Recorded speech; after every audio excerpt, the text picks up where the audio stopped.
Salam pemirsa CB Indonesia semua, kembali lagi bertemu dengan pembahasan buku Jangan Kita Melupakan Sejarah.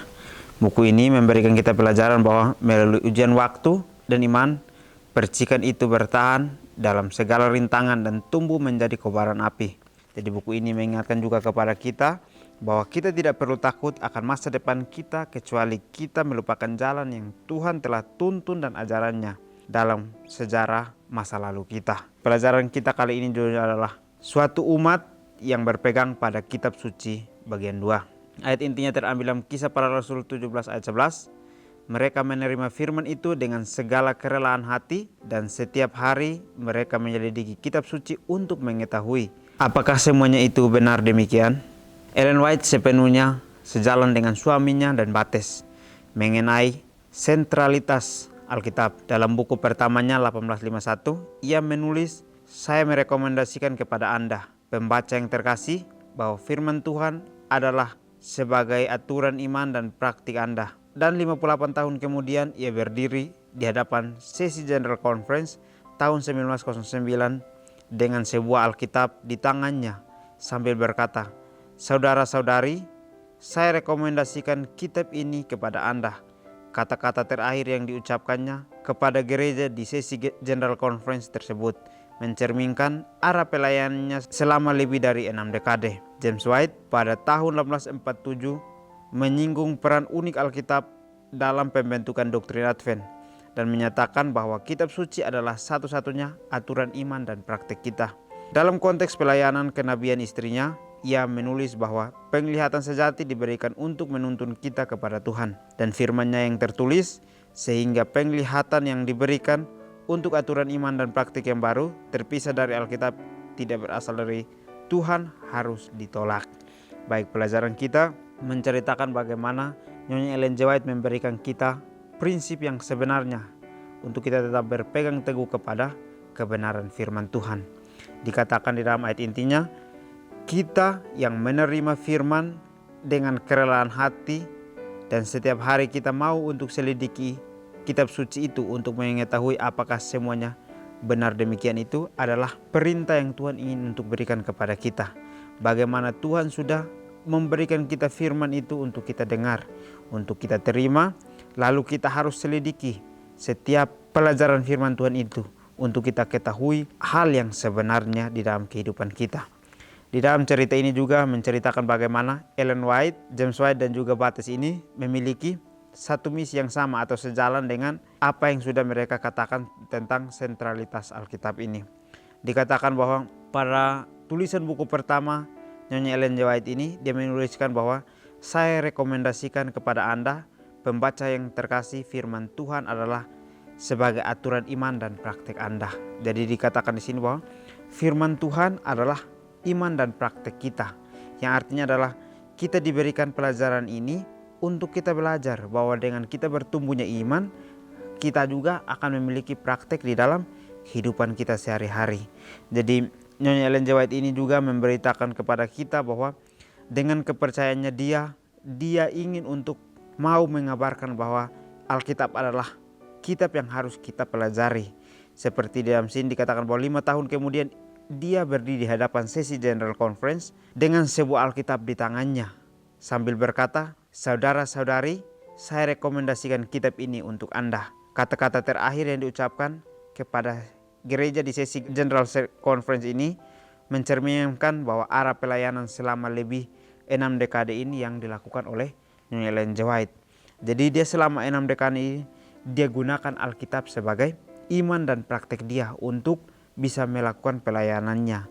Jadi contoh yang sangat menarik diberikan kepada kita. Kita sebagai pengikut Tuhan pada saat kita ingin untuk melakukan pelayanan, berarti kita sudah harus memiliki fondasi yang kuat tentang kebenaran itu. Sebab itu iman kita ada di dalam Alkitab, praktek kita pun Tuhan akan berikan di dalam Alkitab pada saat kita mau untuk menyelidiki kitab suci itu dengan benar-benar. Karena apa yang kita selidiki itu akan menjadi fondasi kehidupan kita sehari-hari. James White juga pada tahun 1847 dia juga pernah menyinggung bahwa Alkitab dalam pembentukan doktrin Advent ini menyatakan bahwa kitab adalah satu-satunya aturan dan praktek kita sehari-hari. Artinya adalah Alkitab ini sangat berperan penting di dalam doktrin dan kehidupan kita sehari-hari. Dikatakan bahwa dialah yang membentuk iman kita, atau Alkitablah yang membentuk iman kita, dan juga dialah yang membentuk praktek kehidupan kita sehari-hari. Pada saat kita tidak bisa mempraktekkan yang benar, berarti kita tidak memiliki iman karena kita tidak menyelidiki Alkitab. Tetapi orang yang memiliki iman dan memiliki praktek yang baik di dalam kebenaran, berarti orang itu sungguh-sungguh mempelajari akan firman Tuhan. Jadi dalam konteks pelayanan kenabian, istrinya menulis bahwa penglihatan sejati diberikan untuk menuntun kita kepada Tuhan, dan firman-Nya yang tertulis sehingga penglihatan yang diberikan untuk aturan iman dan praktek yang baru terpisah dari Alkitab tidak berasal dari Tuhan harus ditolak. Jadi dikatakan bahwa penglihatan itu diberikan kepada kita untuk melakukan pelayanan. Jadi penglihatan sejati itu diberikan untuk menuntun kita kepada Tuhan dan firman-Nya yang tertulis, sehingga pada saat kita menerima penglihatan itu yang membuat itu terpisah dari Alkitab, berarti kita harus tolak karena itu tidak datang dari Tuhan. Dikatakan di sini. Jadi pada saat kita mau untuk terima itu, berarti itu ada aturan imannya dan juga ada praktek yang baru yang harus kita hidupkan. Tetapi keduanya tidak ada, berarti itu harus kita tolak karena itu tidak berasal dari Tuhan sendiri. 4 tahun kemudian ia kembali menegaskan hal itu. Setiap orang Kristen, tulisnya, wajib menjadikan Alkitab sebagai aturan iman dan kewajiban yang sempurna.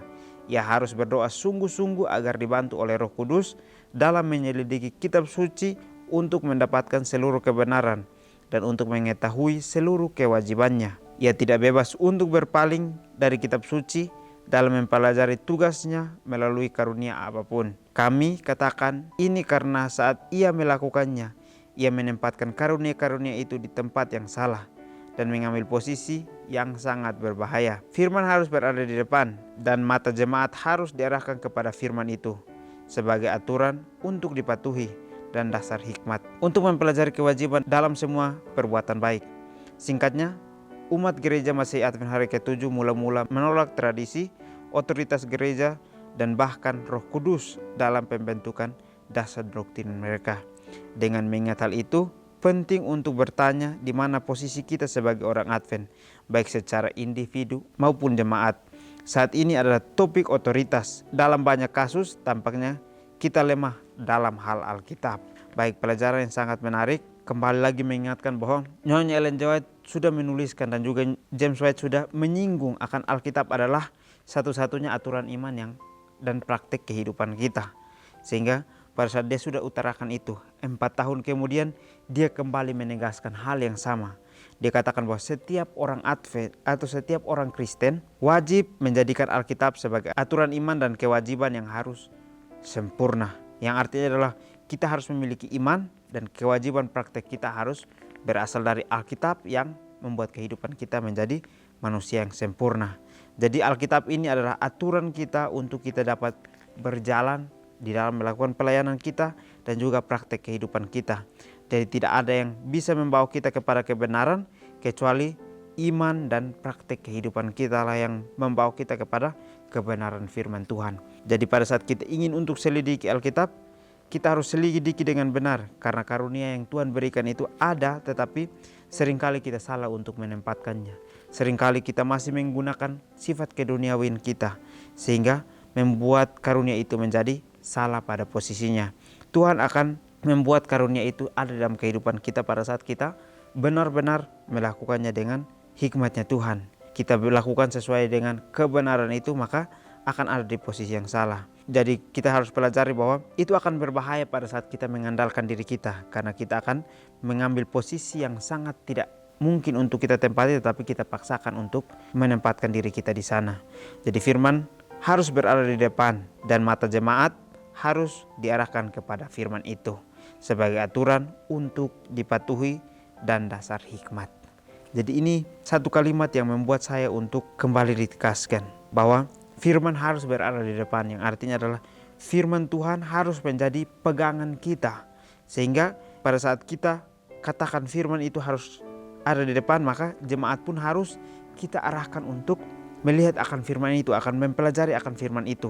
Karena itulah yang harus kita patuhi dengan hikmat yang Tuhan sudah berikan melalui mempelajari kewajiban dan semua perbuatan baik yang Tuhan sudah contohkan kepada kita. Jadi kita lihat di sini bahwa ini adalah teguran sangat keras untuk kita jemaat gereja Masehi Advent hari ke-7. Dikatakan di sini bahwa umat gereja Masehi Advent hari ke-7 mula-mula menolak tradisi, otoritas, bahkan karunia roh dalam pembentukan dasar doktrin mereka.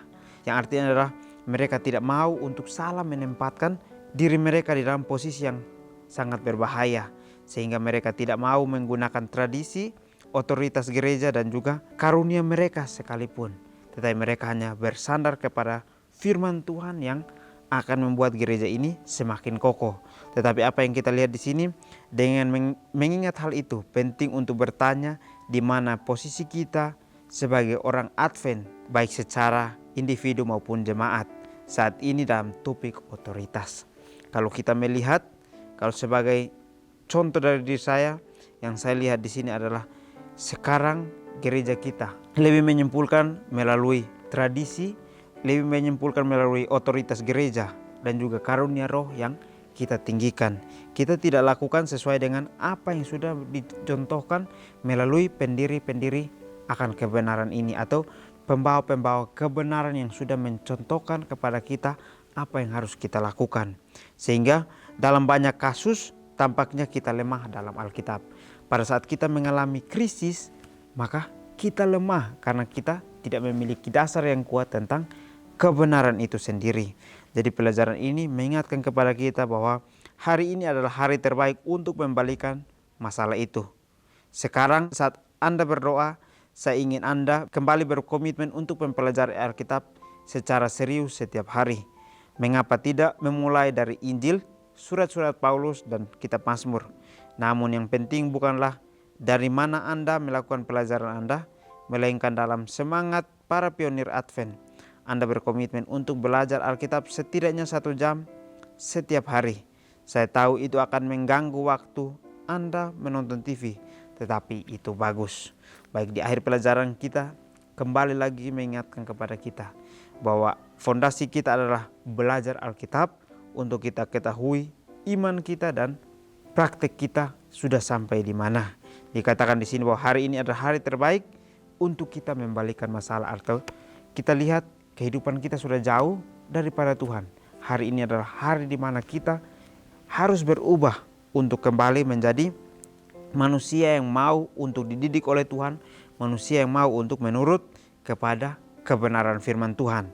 Sehingga kita harus bisa memiliki komitmen itu. Karena pada saat kita memiliki komitmen untuk mempelajari Alkitab dengan serius, kenapa kita harus menolak sekarang?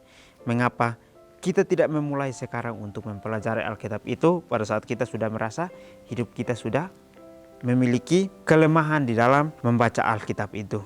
Jadi saat ini kita diingatkan kembali bahwa penting bukanlah dari mana Anda memulai pelajaran Anda, melainkan dalam semangat para pionir Advent. Anda berkomitmen untuk belajar Alkitab setengah jam setiap hari. Saya tahu ini akan mengganggu waktu kita untuk menonton TV, tetapi itu sangat bagus untuk kehidupan kita. Diberikan kita pelajaran ini untuk kita belajar bahwa seringkali kehidupan kita mau untuk menjalani sesuai dengan keinginan hati kita, keinginan duniawi kita, sehingga kita melupakan akan kebenaran firman Tuhan. Tetapi dikatakan di sini bahwa satu umat yang berpegang pada kitab suci adalah satu umat yang mau untuk benar-benar menyelidiki kitab suci, untuk tahu imannya di mana dan juga prakteknya sudah sampai di mana, sehingga dia ketahui benar kehidupannya bahwa dia harus terus berusaha untuk bisa menjadi orang yang mau untuk berusaha menjadi lebih baik, mau berusaha untuk menjadi yang sempurna di dalam keberdosaannya. Dari pelajaran ini dapat kita pelajari bahwa Alkitab adalah fondasi kita yang kuat, satu-satunya aturan iman dan praktek kita yang harus kita pelajari setiap hari. Sehingga ini undangan untuk kita semua, untuk kita datang, kita belajar Alkitab, untuk kita selidiki kebenaran yang sebenarnya yang sudah Tuhan tuliskan di dalam Alkitab itu. Jadi mungkin ini saja pelajaran dapat saya bahas. Kiranya kita bertemu lagi di pertemuan selanjutnya. Kiranya Tuhan Yesus memberkati kita semua.